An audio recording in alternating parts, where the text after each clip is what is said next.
সুপ্রিয় শিক্ষার্থী বন্ধুরা, আজ তোমাদের সামনে নতুন একটি ভিডিও নিয়ে হাজির হয়েছি। সেটা হচ্ছে পার্ট সি, হেয়ার অ্যান্ড টর্টয়েজের। তাহলে শুরু করা যাক। Read the sentence. নিচের বাক্যগুলো পড়ো।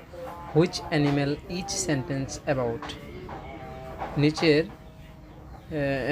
এই যে সেন্টেন্সগুলা কোন প্রাণী সম্পর্কে। হুইচ মানে কি কোন ইতর প্রাণীর ক্ষেত্রে হুইচ বসে। হুইচ অ্যানিম্যাল কোন প্রাণীগুলো, ইচ সেন্টেন্স প্রত্যেকটা বাক্য কী সম্পর্কে সেটা বলছে। মানে নিচে যে প্রত্যেকটা বাক্য কোন প্রাণী সম্পর্কে।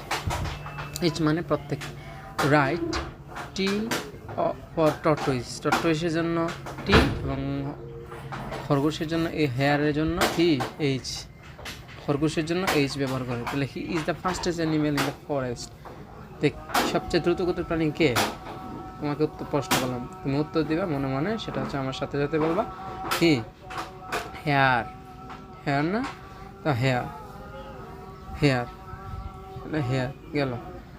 হি is slowest animal in the forest. কে সবচেয়ে ধীরগতির প্রাণী? স্লোয়েস্ট মানে কি সবচেয়ে ধীরগতির প্রাণী। বনের মধ্যে কে সবচেয়ে ধীরগতির প্রাণী? অ্যানিম্যাল শব্দ তো প্রাণী। ইন দ্য ফরেস্ট মানে কি বনে। তাহলে এটা কি হবে? হেয়ার নাকি টর্টয়েজ। হি টুক a nap during the race. He took a nap মানে কি বিশ্রাম। She took a nap during the race. During মানে কি সময়, প্রেপোজিশন। দ্য রেস দৌড় প্রতিযোগিতার সময় কে একটু বিশ্রাম নিয়েছিল। কে নিয়েছিল? খরগোশের ইংরেজি কি? হেয়ার। তাহলে এইচ। হ্যাঁ, তারপরে he cross the finish line first. কে সব প্রথম শেষ লাইন অতিক্রম করেছিল? তাহলে কি? টর্টয়েজ। তাহলে he was angry at the end of the race. কে রাগান্বিত হয়েছিল দৌড় প্রতিযোগিতার সাথে? অবশ্যই হেয়ার, কারণ সে হেরে গেছে।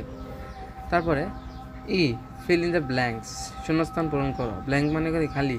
ফিল মানে কি? পূর্ণ করা। তাহলে খালি স্থান পূর্ণ করো বা শূন্যস্থান পূর্ণ করো। কি দিয়ে? সেটা হচ্ছে উইথ দ্বারা বোঝাতে দ্য কারেক্ট ওয়ার্ড, সঠিক উত্তর। ফ্রম দ্য বক্স থেকে সঠিক উত্তর নিয়ে। তারপরে দ্য হেয়ার ওয়াজ দ্য কি? এক নম্বরটা কি হবে? Fastest animal. তাহলে হেয়ারটা কি সবচেয়ে না দ্রুতগতির প্রাণী না? তাহলে এক নম্বর এটা। তারপরে মুছে ফেলি। তারপরে বাট দ্য টর্টয়েজ কি? কিন্তু কচ্ছপটি ছিল ধীরগতির প্রাণী। তাহলে ধীরগতি কোনটি এখানে? ফাস্ট মানে অতিক্রম করা, রেস মানে দৌড় প্রতিযোগিতা, স্লোয়েস্ট মানে এইটা পেয়ে গেছি। তাহলে এটার নাম হচ্ছে 2 নম্বর। এটা কি? এটা হচ্ছে